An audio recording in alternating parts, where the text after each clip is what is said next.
ठीक है। तो हम लोग सुश्रुत संहिता का स्टार्ट किया था हमने। सुश्रुत संहिता में सूत्र स्थान के 7 चैप्टर को हमने स्टार्ट किया था। कल हमने यंत्र संख्या, उसमें कौन से स्वस्तिक, सदंश, ताल, नाड़ी, ये सब हमने यहाँ तक पढ़ लिया था। तो आज इसके आगे से कंटिन्यू करेंगे। तो हमने देखा कि नाड़ी यंत्र के कितने टाइप्स है, टोटल 20 टाइप्स है। और क्वेश्चंस में ऐसा पूछते हैं कि अनेक प्रकाराने अनेक प्रयोज्यानि, ये किसके लिए कहा गया है, तो ये नाड़ी यंत्र के लिए कहा गया है। फिर स्रोतोगत शल्य आहरण के लिए इसका यूज है, रोग दर्शन के लिए और आचूषण के लिए। तो ऐसा भी क्वेश्चन आ जाएगा कि नाड़ी शल्य का यूज किन नीचे दिए गए ऑप्शंस में से किसके किसके लिए है। तो फर्स्ट ऑप्शन रहेगा स्रोतोगत शल्य आहरण, सेकंड ऑप्शन रोग दर्शन, थर्ड है आचूषण, fourth option all of this. तो ये all of this option select करना है। फिर उसके बाद इसकी संख्या 20 है, उसमें दो टाइप्स है। संख्या 20 है लेकिन टाइप्स दो है। तो एक तो मुख और उभय तो मुख, जिसमें वन साइड ओपन और डबल साइड ओपन, वैसे दो है। तो अभी देखो ये 20 जो संख्या है, तो अभी ये क्वेश्चन ऐसा बन सकता है कि मूल नाड़ी यंत्र कितने हैं, तो वो 12 है। ये सबके नाम भगंतर नाड़ी यंत्र, अर्श नाड़ी यंत्र, बस्ती, ऐसे ऐसे 12 हैं। लेकिन टोटल संख्या जब पूछेंगे तो वो हमें 20 लिखना है, 20। ठीक है। टोटल संख्या कितनी है, तो वो 20 है। लेकिन मूल नाड़ी यंत्र कितने हैं, 12 है। तो जैसे भगंदर एक, जैसे जितने एक वाले कितने, 7 है। जिसमें एक ही टाइप से वो है 7, लेकिन दो दो वाले जैसे भगंदर नाड़ी यंत्र के दो टाइप्स है, तो वो दो ऐसे तीन है, तो भगंदर, अर्श और उत्तर बस्ती के। फिर उसके बाद तीन वाले एक है, मतलब जिसके तीन टाइप से वो ऐसा एक ही है। धूम यंत्र के देखो तीन टाइप से, और जिसके चार टाइप से वो भी एक ही है। तो जो तीन वाले और चार वाले हैं उनको पहले याद रखना है, और बाकी दो वालों को, और बाकी सबके एक ही टाइप से, ऐसा याद हमें रखना है। ठीक है। जैसे अभी बस्ती यंत्र जो है वो चार टाइप्स के बोले हैं, तो इसको याद रखो। फिर उसका धूम यंत्र के तीन बोले हैं, और उसके बाद बगंदर, अर्श और उत्तर बस्ती, मतलब नीचे वाले सबके दो दो बोले हैं। ऐसे करके हमें याद रखना है। तो बगंदर नाट्य यंत्र के कितने प्रकार हैं, दो है। और अर्श के दो, बस्ती के चार, उत्तर बस्ती के दो, वर्ण यंत्र के एक, मूत्रबुद्धि का एक, दकोदर के लिए एक नाड़ी यंत्र है, धूम यंत्र के लिए तीन है, निरुद्ध प्रकाश के लिए एक, सन्निरुद्ध गुद के लिए एक, अलाभों के लिए एक, श्रृंग के लिए एक। ठीक है। फिर ये सब उसके वैशिष्ट्य है कि एकाच सच्छिद्र है, ये शिखी रहता है। फिर ये द्विमुखी है, ये भी द्विमुखी है। फिर उसके बाद अर्शो यंत्र के बारे में अभी एक एक जो इसमें इंपॉर्टेंट है वो सब एक्सप्लेन किया है। कि अर्शो यंत्र वो दो टाइप के हैं, वो हमने देखा कि एक छिद्र, द्विछिद्र, और ये गो स्तनाकार होता है। तो ये भी क्वेश्चन पूछते हैं ना कि कितने स्तनाकार हैं, या उसका शेप क्या है, ये शेप का कौन सा यंत्र है, शस्त्र है, ऐसा ऐसा पूछते हैं क्वेश्चन। तो अर्शो यंत्र का शेप कैसा है, गो स्तनाकार। कोलोनोस्कोप देखोगे तो वो थोड़ा सा ऐसे गोस्तन, गाय का स्तन कैसा रहता है उस इसके जैसा दिखता है, इसलिए गोस्तनाकार अर्श यंत्र। फिर उसके दो टाइप से। फिर वहीं पे देखो अष्टांग संग्रह ने शमी यंत्र का एक वर्णन किया है, जो अर्श पीड़न के लिए यूज होता है। तो अर्श यंत्र यहाँ पे सुश्रुत में, और अर्श अष्टांग संग्रह ने शमी यंत्र का वर्णन किया है। फिर प्रमाण, पुरुष के अंदर चतुरंगुल आयत, अभी ये ध्यान में रखो, हाँ, चतुरंगुल आयत है लेकिन पंचांगुल परिणाह है। तो चतुरंगुल और पंचांगुल में थोड़ा सा डिफरेंस याद रखना। स्त्री के लिए कितना है, षड अंगुल परिणाह, जो उसका संक्रमण है वो 6 अंगुल है। और छिद्र, जिसकी ओपनिंग है वो कैसा होना चाहिए, त्रिअंगुल आयत या अंगुष्ठ परिणाह, अंगूठे जितना। फिर उसके बाद व्रण यंत्र, जो कि एक ही है, एक ही प्रकार है उसका। तो वन व्रण छिद्रायम परिणाह, जितना बड़ा व्रण रहेगा उस हिसाब से उसका परिणाह रहेगा। और 8 अंगुल लंबा होना चाहिए, और उसका जो कैविटी है वो मुद्ग स्रोतस, मुद्ग जाना चाहिए इतना। दूसरा इंपॉर्टेंट चीज क्या है, नो कर्णिका। तो ऐसा पीजी का क्वेश्चन आ जाएगा कि ऐसा कौन सा यंत्र है जिसमें कर्णिका नहीं है। कर्णिका मतलब जो ये रहता है बस्ती पुटक बांधने के लिए। रेगुलर बस्ती का जो अगर तुमने देखा होगा बस्ती नेत्र, तो उसमें तीन रहता है, दो एंड के साइड में दो, और एक आगे के साइड में। जो आगे वाला है वो किस लिए रहता है कि यहाँ तक गुदा प्रदेश में प्रवेश करना है, और पीछे वाले जो दो कर्णिका रहते हैं उनके बीच में हम बस्ती पुटों को टाई करते हैं, इसीलिए रहते हैं तीन कर्णिका। लेकिन पुराना यंत्र के अंदर एक भी कर्णिका नहीं होती है, ये पीछे का क्वेश्चन है, इंपॉर्टेंट है। ठीक है। फिर दूसरा है मुद्ग स्रोतस, तो स्रोतस फिर ये, और फिर अंगुल कितना प्रमाण है उसका, ये सब याद करना है। फिर भगंतर यंत्र हमने देखा दो टाइप के, एक छिद्र, द्विछिद्र। बस्ती यंत्र के हमने देखा वयोभेद के हिसाब से चार टाइप्स है, कि 1 वर्ष तक उसकी लंबाई कितनी होनी चाहिए, परिणाम कितना होना चाहिए, कर्णिका कहाँ पे होता है, और अग्र छिद्र कैसा होता है। तो 1, 8, 16, 25, 1, 8, 16, 25। ठीक है। तो अभी जो 1 वर्ष का बच्चा है उसमें बस्ती जो यंत्र है उसकी लंबाई 6 अंगुल होनी चाहिए। परिणाम है उसका कनिष्ठिका, कर्णिका स्थान कहाँ पे है, 1.5 अंगुल के डिस्टेंस पे। और अग्र छिद्र, छोटा बच्चे में सबसे पहले मुद्ग इतना कैविटी रहेगा उसका। फिर 8 वर्ष के बच्चे में लंबाई कितनी है, 8 अंगुल। तो ये 6, 8, 10, 12, दो दो से बढ़ते जा रहे हैं। हेलो। हाँ, फिर और वय के अंदर कैसा है कि 1, 8 टू 16, 8 से 24 में एक चीज ऐड करना है। 1, 8, 16, 25, और यहाँ पे 6, 8, 10, 12, ये हो गया। और ये वाला भी अगर तुम देखोगे तो ये जो हमारी हाथ की उंगलियां हैं उसमें अगर इंडेक्स फिंगर छोड़ा तो उस हिसाब से कनिनिका, कनिष्ठिका, अनामिका, मध्यमा, अंगुष्ठ, इंडेक्स फिंगर छोड़ के। अभी जो छोटा बच्चा है तो इसको भी थोड़ा समझो, थोड़ा टाइम देके इसको, कि 1 वर्ष का बच्चा है तो हमारे उंगलियों में सबसे पतला उंगली कौन सा है, कनिनिका। तो वहां से स्टार्ट करना है। और हमें ये जब भी पढ़ेंगे तो हर बार ऐसे ही याद रखना है इसको, कि इंडेक्स फिंगर छोड़ना है और अपनी उंगली हाथ की तरफ देखना है। तो 3 उंगलियां दिखती हैं, 1 वर्ष, 8 वर्ष, 16 वर्ष, 25 वर्ष। ठीक है। फिर इसके बाद 1.5, 2, 2.5, 3। एक का सिर्फ एक ही याद रखो, और आगे के इसको याद रखो कि कर्णिका में कैसे आधा आधा बढ़ता है, इसमें कैसे लंबाई में दो दो बढ़ता है, इसमें कैसे उंगलियों को पीछे से आगे जाना है। फिर इसमें अग्र छिद्र जो ओपनिंग होता है उसका, बस्ती नेत्र का, वो कैसा होना चाहिए, मुद्ग जितना। फिर माश के जितना, फिर कलाए, फिर कोलास्थी या क्लिन्न कलाए। मुद्ग, माश, कलाए, कोलास्थी या क्लिन्न कलाए। ठीक है। 1, 8, 16, 25, 1, 8 टू 16, 8 से 24, लेकिन एक 25 ऐड करना है, 25। फिर 6, 8, 10, 12, फिर इसमें हाथ के हिसाब से कनिनिका, अपांग, मध्यमा, अंगुष्ठ, इंडेक्स फिंगर छोड़ के 1.5, 2, 2.5, 3, मुद्ग, माश, कलाई, कोलास्थी, ये सब। फिर उसके बाद उत्तर बस्ती यंत्र, ये दो हैं, एक पुरुष में एक स्त्री में। और कोई एक ऐसा बोलता है कि 3 टाइप भी है उसके। फिर उसके बाद धूम यंत्र हमने देखा 3 टाइप के हैं। उसका मूल जो है अंगुष्ठ मात्र, जो मूल है वो अंगुष्ठ, और अग्र जो है वो कनिष्ठिका मात्र। तो अपने हाथ को स्वैग से करेंगे, सबका स्वागत में स्टेप कैसे है, तो वैसे ही सब उंगलियां बीच में, और कनिनिका और थंब बाहर हाथ में, और मुंह से खींचेंगे तो जो अग्रभाग है वो छोटा वाला उंगली पतला होगा और नीचे वाला थोड़ा मोटा होगा, इसीलिए अंगुष्ठ मूल है।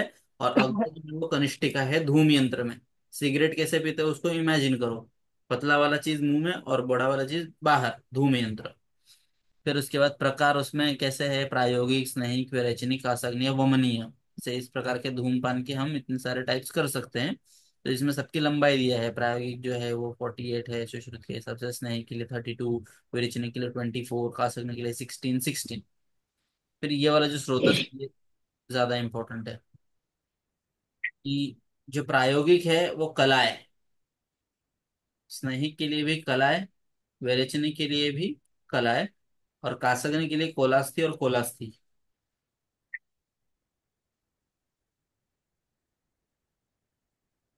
फिर से अलाबू, अलाबू यंत्र, उसकी लंबाई जो है वो 12 अंगुल, परिणाह 18 अंगुल, मुख 2 से 4 अंगुल ये होना चाहिए। अलाबू यंत्र जो रक्त मोक्षण के लिए यूज होता है ना, श्रृंग जलऊ का अलाबू, उसके बारे में बोल रहे हैं। तो अलाबू की लंबाई कितनी होनी चाहिए, 12 अंगुल। परिणाह मतलब सरकमफरेंस कितना होना चाहिए, 18 अंगुल। ऐसे गोल में हम मेजर करें तो 18 अंगुल होना चाहिए। मुख जो है 2 से 4 अंगुल। वाग्भट ने घटी यंत्र का वर्णन किया है, वाग्भट ने किया है उसको। इसका उसका यूज कहाँ पे है? गुल्म विलयन के लिए प्लस गुल्म उन्नमन के लिए, दोनों के लिए है। फिर इसका श्रृंग, जो सिंक वगैरह का यूज हम करते हैं हॉर्न का, तो उसका मुख जो है वो 3 अंगुल का होना चाहिए, नीचे का पार्ट। छिद्र जो है सरसप आकार, ऊपर जो है सरसप आकार होना चाहिए। ये बार बार रिवीजन करोगे तो मटर कहाँ पे है, सरसप कहाँ पे है, कलाई कहाँ पे, क्लीन कलाई कहाँ पे, ये सब बार बार पढ़ना है। श्रृंग जो है इसके ऊपर एक सरसप रख दो, उतना। फिर उसके बाद उसकी लंबाई कैसी है, 6, 8, 10, 12, ह्रस्व, मध्य, दीर्घ, ऐसे। फिर अष्टांग ने कितना बोला है, 18 अंगुल लंबा बोला है। भालुकी ने श्वेत वर्ण गाय का श्रृंग लेने के लिए बोला है। भालुकी ने क्या बोला है कि अगर तुमको श्रृंग यूज करना है तो श्वेत वर्णीय गाय का श्रृंग यूज करो। सावरी का अगर रहेगा तो उसमें 18 अंगुल अच्छा है। वाग्भट ने अलग कुछ यंत्र बोले हैं, वो देख लेंगे भी। योनि वृणक्षण यंत्र जो 16 अंगुल होता है, अम्भोज मतलब कमल के जैसा उसका रहता है। तो योनि वृणक्षण किसने बोला है, वाग्भट ने बोला है। 16 अंगुल नाम लंबाई होनी चाहिए और अम्भोज कमल के जैसा होना चाहिए। मध्य में शौशीर्य मतलब बीच में से हॉलो रहता है पूरा, कुसकॉस के जैसे। फिर उसके बाद नाड़ी स्वेद यंत्र, नाड़ी स्वेद जो हम करते हैं वो। चरक ने उसको आधा या एक व्यायाम ऐसे बोला है। सुश्रुत ने आधा व्यायाम बोला है, अष्टांग संवर्धन ने 1.5 व्यायाम बोला है। अभी शलाका यंत्र, नाड़ी शलाका उपयंत्र। तो जो शलाका यंत्र है उसकी संख्या हमने कितनी देखी थी टोटल, 24, दोन दोन 20, 28, 25। तो ये 28 लास्ट सेकंड है, तो ये 28। शलाका यंत्र कितने, 28। तो 28 का यहाँ पे सब ऐसे प्रकार के हिसाब से दिया है। तो यहाँ पे गंडूपद, सर्पफन, शरपुंख, बड़ीशमुखी, ये सब हर एक के दो दो प्रकार। उनका उपयोग पूछते हैं, उपयोग ये बहुत इंपॉर्टेंट है कि गंडूपद, सर्पफन, शरपुंख, बड़ीशमुख इनका यूज क्या क्या है। ऑप्शन 1 एशन, ऑप्शन 2 व्यूहन, ऑप्शन 3 चालन। तो फिर option D all of this, तो ये ऑल ऑफ दिस में आएगा। फिर उसके बाद इतर वैशिष्ट क्या है, बडिश मतलब इसमें हुक रहता है। फिर उसके बाद मसूर दल मात्रा जो नाड़ी शोधन यंत्र है वो भी दो, उनकी संख्या है। उनका उपयोग क्या है, स्रोतोगत शल्य जो रहेगा उसको उद्धारण के लिए। फिर उसके बाद है कार्पास दल, तो कॉटन ऑन टिप, यहाँ पे जैसे ईयरबड कैसे होता है, तो वो वाला। तो उसके 6 प्रकार है। और इसका यूज क्या है, प्रमार्जन के लिए, पोछने के लिए कुछ। ठीक है। तो ये 6 में इतने इतने अंगुल होना चाहिए। नासा कर्ण गुद के लिए अलग अलग बताए हैं, 3 3 3। फिर उसके बाद दारव्याकृति, दारवी जो अपना खाना निकालने के टाइम एक बड़ा चम्मच रहता है ना, दारवी उसको बोलते हैं वो। तो 3, उसकी संख्या 3 है। क्षार औषध प्रणिधान, ये सब ये इंपॉर्टेंट है, उपयोग। तो पीजी का क्वेश्चन आ जाएगा कि क्षार औषध प्रणिधान के लिए कौन से यंत्र का उपयोग होता है। ऑप्शन में ये सब आ जाएंगे। तो दारवी, तो अगर तुमने चम्मच का शेप देखा, चम्मच दारवी, तो वैसा ही होता है। क्षार लगाने के लिए एक चम्मच पे क्षार लेंगे और लगाएंगे। ठीक है। फिर उसके बाद जाम्बव वदना, तो अभी हम अग्निकर्म जब भी करते हैं तो हम देखते हैं कि जम्बू वर्ण का होना चाहिए। जाम्बव वदना किसके लिए है यूज, अग्निकर्म के लिए। टोटल संख्या 3 है उसकी, 12 अंगुल, 10 अंगुल, 8 अंगुल वाली। फिर उसके बाद अंकुश मुखी शलाका, ये नाम का है जिसकी संख्या 2 है। उसका कर्म भी, उसका उपयोग भी अग्निकर्म के लिए होता है। फिर उसके बाद कोलास्थि दल मात्र मुख, उसकी संख्या 1 है। और नासा अर्बुद हरण के लिए, नासा अर्बुद, तो इसमें नासा अर्बुद मतलब नेजल पॉलिप वगैरह कुछ हो गया तो उसके हरण के लिए कोलास्थ्य दल मात्र मुख। कोल मतलब बोर, बैर के बी जैसा, उतना ऐसा रहना चाहिए शलाका। फिर अंजन के लिए जो संख्या है वो 4 है। फिर मूत्र मार्ग विशोधन के लिए 1 है। फिर इतर यंत्र, कुछ अलग यंत्र के बारे में बताया है, वो एक बार हम देख लेंगे कि गर्भ शंकु, गर्भ शंकु ने सुश्रुत को 8 अंगुल बोला है और संग्रह ने 18 अंगुल का बोला है। मूड गर्भ हरण के लिए कौन से यंत्र का यूज करते हैं, तो वो है गर्भ शंकु। फिर उसके बाद आत्मवर्धम शलाका, तो यह आंतर वृद्धि के अंदर दहन करना होगा। तो फिर ये करते हैं, लेकिन ये कब, जब तक अप्राप्त फलकोष अवस्था रहेगी तभी हम इसका यूज कर सकते हैं। तो इसका कर्ण शोधन के लिए अश्वत्थ पत्र प्रांत का यूज करेंगे, कर्ण शोधन के लिए अश्वत्थ पत्र के यूज करेंगे। फिर उसके बाद अश्मरी निर्दिष्टम यंत्रम अग्रवक्रम सर्पफणम मुखम चक्र, ठीक है। कि अश्मरी का जब रहेगा तो उसमें अग्रवक्र शलाका, आगे से जो है थोड़ा सा बेंड होनी चाहिए। इमेजिन करो एक ट्यूब है, उसके अंदर कोई स्टोन अटका हुआ है, तो हमें निकालने के लिए आगे से थोड़ा बेंड रहना चाहिए शलाका। तो इसलिए अग्रवक्र मुख ऐसे। फिर उसके बाद उपयंत्र के बारे में बताया है। सुश्रुत ने उपयंत्र की संख्या 25 बताई है, वाग्भट ने 19 बताई है। उसको हीन यंत्र भी बोलते हैं, यंत्र के जैसे ही रहते हैं लेकिन कम काम है उनका, इसीलिए हीन यंत्र, सहायक है वो। तो इसमें रज्जु, वेणिका, पट्ट, चर्मदल, वल्कल, लता, शस्त्र, वस्त्र, सॉरी वस्त्र, अष्टीला, अश्म, मुद्गर, तिल, अंगुली, दंत, नख, जिह्वा, मुख, बाल, अश्वकटक, शाखा, स्टीवन, प्रवाहन, हर्षण और अयस्कांत मतलब मैग्नेट, इन सब का यूज इन सबको उपयंत्र में कहा गया है, तो इनका भी यूज पूछते हैं, तो एक बार देख लेंगे हम। तो रज्जु जो है ये मुंजादी विरचित है, धागा वगैरह जो बांधने का टाइंग का काम है वो इससे होता है। वेणिका पट्टा चर्म, स्किन, गुदा भ्रंश में यहाँ पे उसका यूज होता है। गुदा भ्रंश के अंदर जब प्रोलैप्स रहेगा, एनल रेक्टल प्रोलैप्स, तो वहां पे इसका यूज होगा। वल्कल, वल्कल मतलब ये भी पेड़ के जो छाल वगैरह रहती है उसको वल्कल बोलते हैं। अस्थि भग्न में, अस्थि जब बोन फ्रैक्चर होता है तो उसको स्टेबल करने के लिए हम इसका यूज करते हैं, टाई करने के लिए। फिर लता वस्त्र अष्ठीलिका, तो दीर्घ वर्तुल पाषाण। जब हम रिहैबिलिटेशन देखते हैं फिजियोथेरेपी वगैरह, तो उसमें किसी का पैरालिसिस हुआ है या हाथ में पावर कम है, तो हम उसको धीरे धीरे थोड़ा भारी भारी पत्थर उठाने के लिए देते हैं, तो वैसे ही अष्टीला पाषाण, तो ये दीर्घ वर्तुल पाषाण ऐसा गोल पत्थर टाइप में रहता है। फिर अश्म मुदगर, अस्थि विदट्ट शल्य चालन के लिए, कि अस्थि के अंदर जब शल्य घुसा रहेगा तो उसको हिलाने के लिए हम मुदगर का यूज करते हैं। ये इंपॉर्टेंट है, ये सब जो ऐसे ये चीज पूछेंगी, अस्थि विदष्ट शल्य चालन के लिए कौन सा उपयंत्र का यूज करोगे, और दो तीन ऑप्शन दे देंगे, तो मुदगर है आंसर। फिर तल, तेल तेल sorry, तेल का पानीपाद तल, अभ्यंग के लिए पानीपाद के लिए तेल। अंगुली, जिह्वा, जिह्वा भी एक इम्पॉर्टेंट है, मुझे लगता है नेत्रगत शल्य निकालने के लिए जिह्वा का यूज करते हैं। तो ये थोड़ा सा इमेजिन करने में डिस्कस्टिंग है, इसलिए मुझे याद है कि जिह्वा, किसी के आंख में कचरा फंस गया है और इमेजिन करो कोई टंग से उसको निकाल रहा है, जीभ से। फिर उसके बाद दंत, फिर नख, आहरण छेदन भेदन, नख का यूज हम लोग कहाँ पे, आहरण, कुछ निकालना हो ऐसे पकड़ के, तब छेदन भेदन के लिए। हाँ जिह्वा देखो यहाँ पे है फिर से, तो जिह्वा का यूज क्या है, नेत्रगत शल्य आहरण के लिए, कि नेत्र में अगर कुछ शल्य है तो उसको आहरण के लिए। तो मैंने इमेजिन किया था दो कपल हैं, कपल में कुछ भी करते हैं, आंख में कचरा गया तो एक रोमांटिक होके बोल रहा है चल मैं तेरी आंखों का कचरा जीभ से निकालूंगा, तो ऐसे ही याद रखा था ये।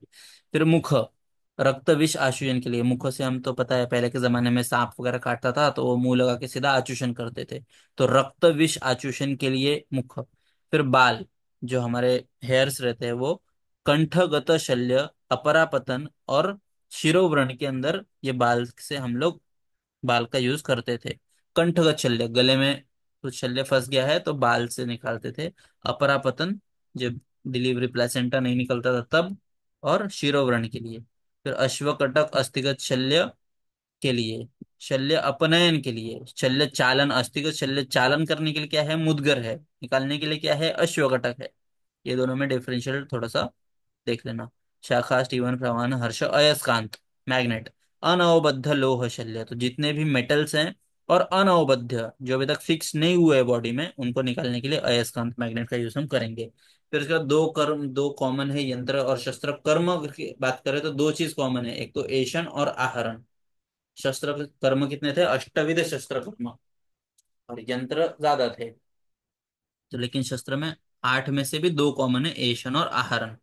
फिर यंत्र कर्म कितने हैं, 24 है, तो वो निर्घातन, पूरण, बंधन, व्यूहन, वर्तन, चालन, विवर्तन, विवरण, पीड़न, मार्ग विशोधन, विकर्षण, आहरण।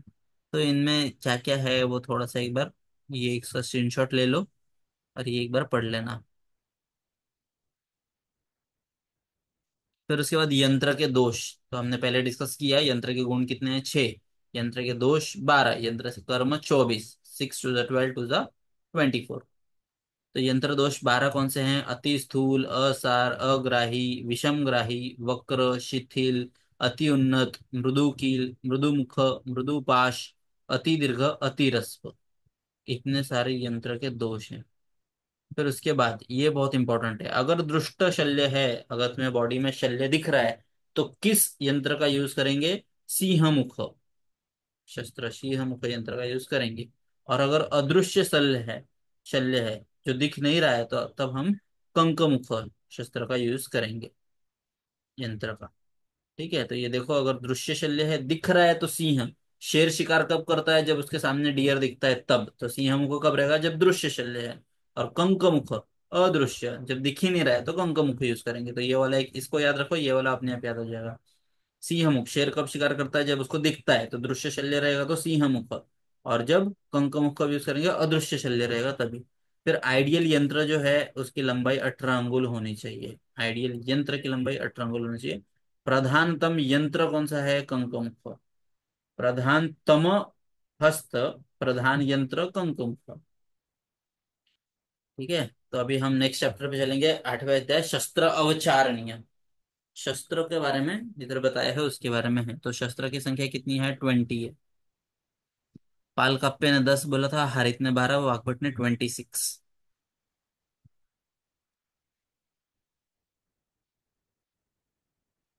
ये जो संख्या है इसको कभी कभी आपको बार बार रिवाइज करके याद करना पड़ेगा। शस्त्र कितने? 20 है। फिर मंडल आग्र शस्त्र 2 है। तो इसमें ये जो उपयोग है ये थोड़ा इंपॉर्टेंट है, और कभी कभी छेदन कुछ, लेकिन ये उपयोग ज्यादा इंपॉर्टेंट है। मंडल आग्र करपत्र, ये सीजर के टाइप से अलग अलग। तो ये गलशुंडिका, वर्त्म, अर्श, मूढ़गर्भ छेदन कर्म के लिए, अर्म का ये सब का छेदन और लेखन करने के लिए इन दो चीजों का यूज होता है। फिर वृद्धि पत्र, नख शस्त्र, 8 अंगुल, ये हमने देखा कि 8 अंगुल का होता है।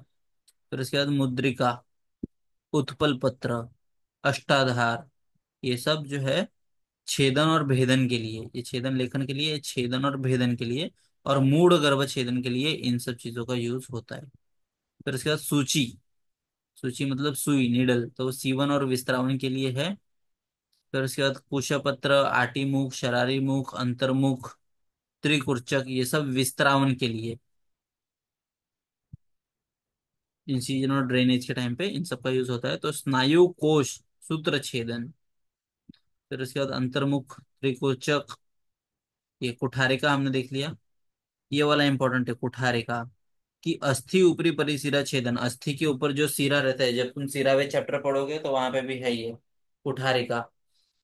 तो जब बोन के ऊपर कोई वेन रहता है उसको प्रिक करना रहेगा, उसको कट करना रहेगा, उसका वेदन करना रहेगा, तो हम कुठारिका का यूज करते हैं। व्रीहिमुख, ये भी वेदन के लिए यूज होता है, लेकिन जब मांसल भाग में सिरावेद करना रहेगा जहाँ पे अल्प मांस रहेगा, वहां पे अगर करना है तो हमें व्रीहिमुख। जब हड्डी के ऊपर करना है तो वो कुठारेगा। फिर आरा, कर्णपाली वेदन के लिए आरा का यूज करते हैं। वेतस्वत्र विस्त्रावन के लिए यूज करते हैं। बडिश फिर से आहरण के लिए। शुक्र, अश्मरी, शर्करा, मूढ़ गर्भ, इनको निकालने के लिए बडिश का यूज, बडिश यंत्र का यूज करते हैं। शंकु का यूज करेंगे दंत शर्करा के लिए। और एषणी, तो एशन के लिए, अनुलोमन के लिए इसका यूज होता है। 2 है, पहले हमने 3 बोले हैं। यवपत्र मुखी, तीक्ष्ण मुखी, और गंडूपधकारमुखी, ऐसे 3 टाइप के एषणी हैं। शस्त्र ग्रहण के उपाय, ये जो भी शस्त्र है इनको कैसे पकड़ना है उसके बारे में भी क्वेश्चन आ सकता है। तो जो वृद्धि पत्र और मंडल आग्र मतलब जो सीजर है वो कैसे पकड़ना है? किंचित उत्तान हस्ते, वृत्त और फल, ये जो ब्लेड्स और इसके है उनको नीचे से जो कैच रहता है वहां पे पकड़ना है। और उत्तान हस्ते, थोड़ा हाथ, कभी भी हम देखो सर्जरी में सीजर देते हैं तो वो ऐसे जो कटिंग एज है उसको पकड़ती है नर्स, और फिर डॉक्टर के हाथ में नीचे देती है, और वो थोड़ा सा बेंड होता है। तो किंचित उत्तान हस्ते, ऐसे इनको देना है। विस्त्रावन के लिए अगर यूज करना है तो वृंताग्र भाग ग्रहण। पेन कैसे पकड़ते हैं हम लोग? पेन एकदम आखिरी, एकदम टिप पे, टिप के एकदम थोड़े से ऊपर, तो वृंताग्र भाग में ग्रहण करना है विस्त्रावन। तो हमारा इफिशियंसी, एक्यूरेसी बढ़ जाएगा। फिर व्रीहिमुख, जब किसी चीज को निकालना है तो उसको भी तल प्रच्छादित, वृंत अंगुष्ठ, चाकू कैसे, अगर किसी को हमको ये करना है, स्टैब करना है, चाकू घुसाना है किसी की पेट में, हम कैसे पकड़ते हैं उसको? पीछे से, तल प्रच्छादित, पीछे का पार्ट जो है उसको ढक के, तल तल प्रच्छादित ढक के, वृंत अंगुष्ठ, व्रीहिमुख। इसको इमेजिन करो ये सब चीजों को, और फिर अपने आप ही आ जाएगा। व्रीहिमुख, और आगे अंगुष्ठ,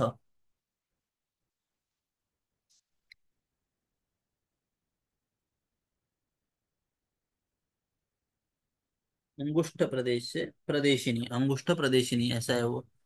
तो व्रीहिमुख कैसे पकड़ेंगे? 2 उंगली के बीच में,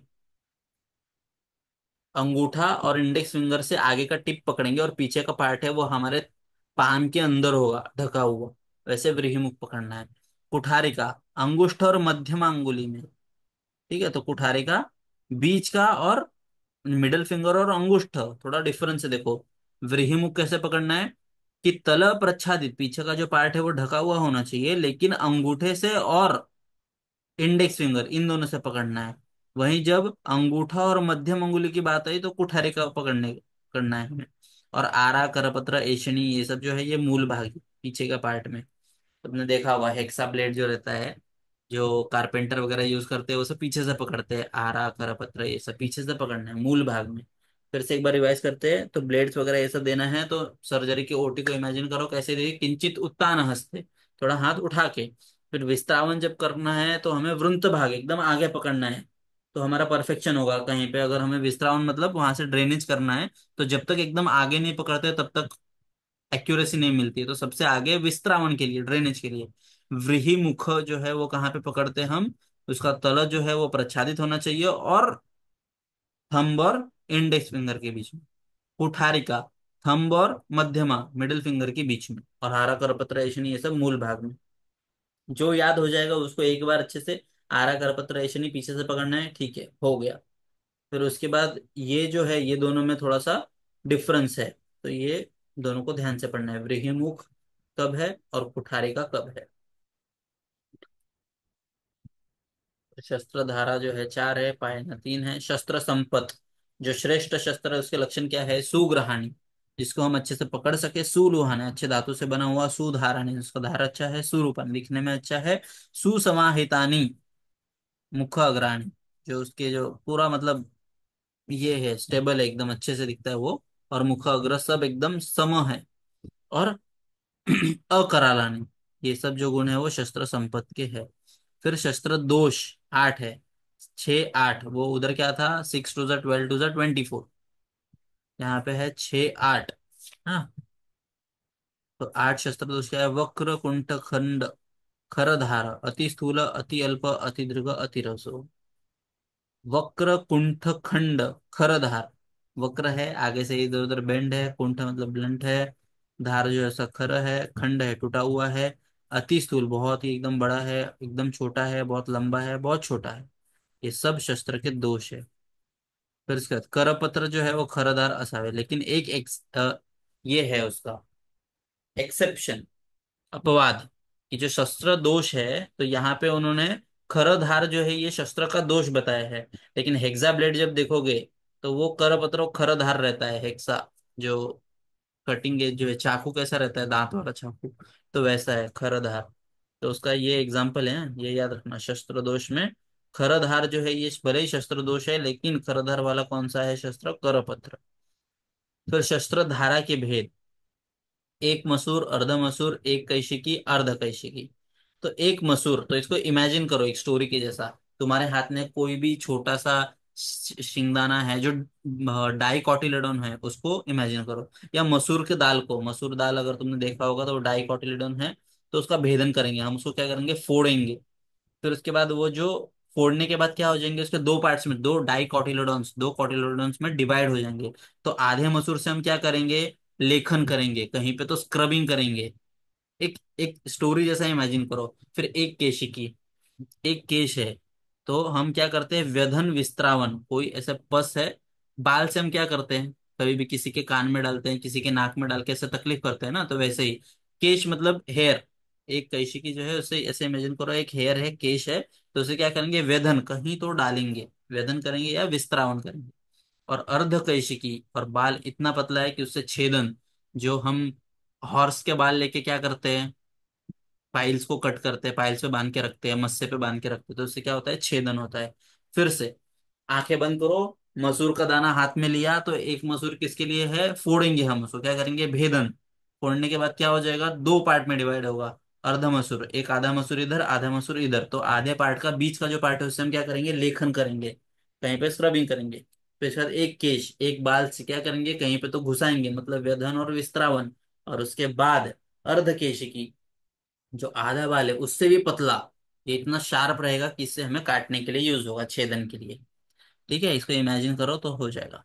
फिर साथ पायना, पायना मतलब जो जिस चीज में हम डुबाते हैं उसको बोलते हैं पायना, अग्नि तप्त करके द्रव में निर्वापन करना मतलब पायना, टेम्परिंग बोलते हैं उसको। तो क्षार, उदक, तेल, क्षार में किस चीज का पातन करते हैं, जब हमें शर शल्य अस्थि छेदन करना हो तो क्षार में पातन करते हैं, पायना करते हैं। जब उदक में पायना कब करते हैं, जब मांस छेदन हो, भेदन हो, पाटन हो, तब करते हैं। फिर तेल, जब सीरा वेद करना हो, स्नायु छेद करना हो, तो हम तेल। तो अभी इमेजिन करो, चिकन की दुकान पर गए हो अगर तुम सब कभी, यहाँ पे चिकन खरीदते हैं हम लोग, तो वो क्या करता है, ऐसे पहले काटता है, फिर पानी डालता है, फिर सब साफ करता है, उसके पास तेल और क्षार थोड़ी होगा, पानी रहता है उसके पास, तो पानी से साफ करता है। तो मांस के छेदन के लिए, भेदन के लिए क्या होगा, उदक।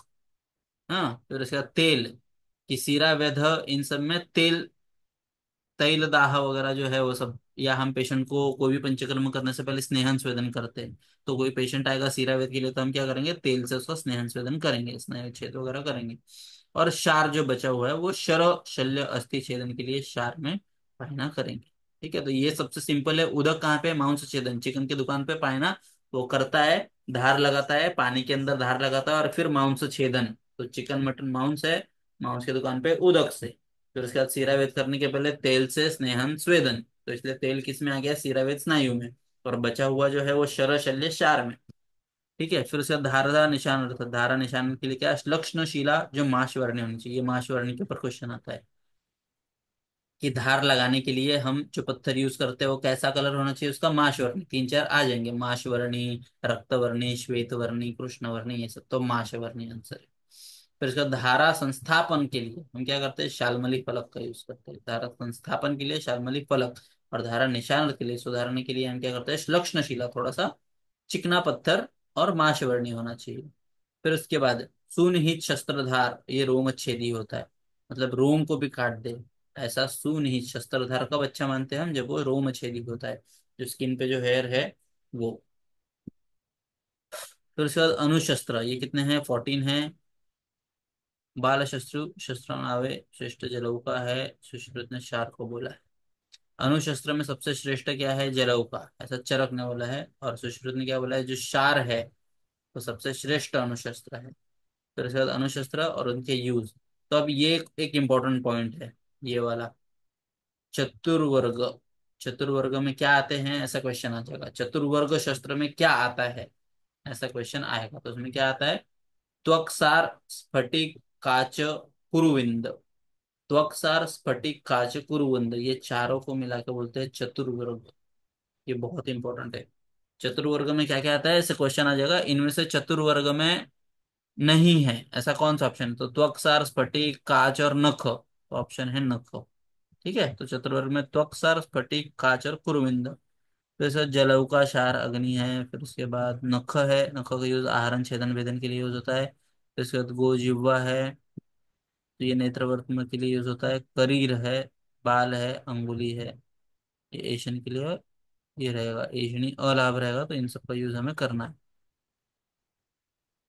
फिर उसके बाद अणुशस्त्र और उपयंत्र, इनमें पांच चीजें कॉमन है।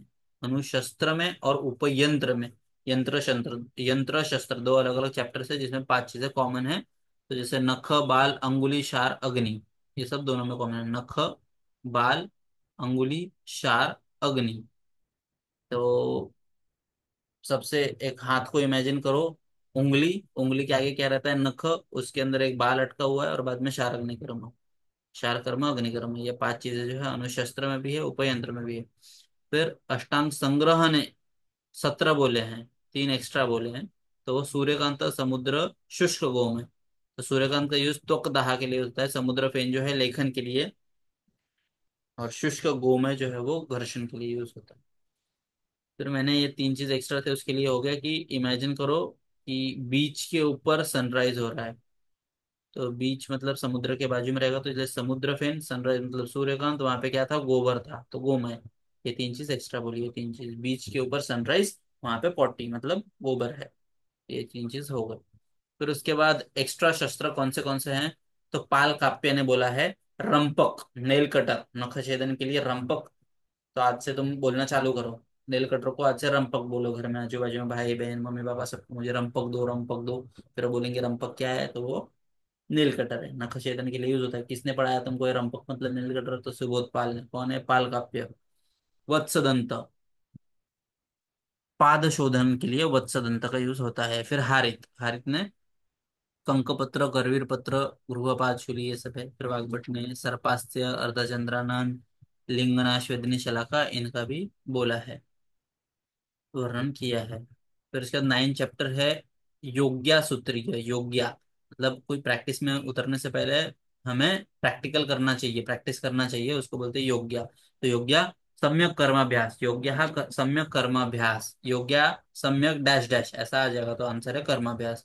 लेकिन बहुश्रुत बट अकृत यो, लेकिन जिसने बहुत कुछ सुना है लेकिन कभी प्रैक्टिकल ही नहीं किया है, तो कर्मसु अयोग्य भवति, तो वो कर्म करने में अयोग्य रहता है। तो इसीलिए जो जितना सुना है साथ में प्रैक्टिकल नॉलेज भी होना इंपॉर्टेंट है। फिर उत्कर्षण, तो ये इतने सारे कर्म हैं, वो किस चीज से प्रैक्टिस करने चाहिए उसके बारे में ये चैप्टर है। तो उत्कर्तन काटने की प्रैक्टिस किस पे होनी चाहिए, पुष्प फल पे, अलाबू पे, फिर कलिंदक पे, त्रपुस पे मतलब ककड़ी पे, एरवारुक पे। छेदन और उत्कर्तन ये काटने की, इंसिजन की प्रैक्टिस इन पे होनी चाहिए। फिर भेदन, भेदन मतलब उदक पर्ण द्रुति, जिसके अंदर पानी या कीचड़ भरा हुआ है, ऐसे बस्ती का हमें भेदन काट के देखना है। फिर लेखन, लेखन मतलब स्क्रैपिंग, तो जिसपे रोम है, रोम सरोम चर्म, जिसपे बाल हैं, ऐसे स्किन पे हमें लेखन कर्म